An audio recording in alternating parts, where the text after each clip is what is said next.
জানাই আমার নিপা দিদিকে এবং অপর্ণা দিদিকে এবং নীলা দিদিকে জানাই কি করে দেব আপনাদের এই কাঁঠাল।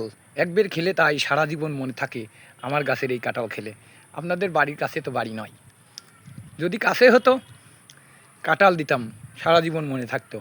কাঁঠাল অনেকে খায় না, পছন্দ করে না, কিন্তু একবার এই গাছের কাঁঠাল যে খাবে সারা জীবন তার মনে থাকবে।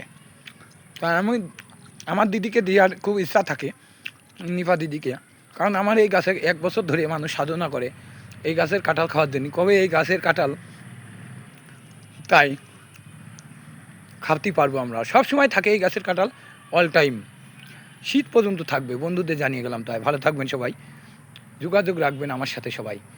ওকে রইল বন্ধুরা, নিপা দিদিকে এবং অপর্ণা দিদিকে সবাইকে জানালাম যে কাঁঠালের আমন্ত্রণ রইল, কাঁঠাল খাওয়ার, সেটা ধরে গেলাম। তাই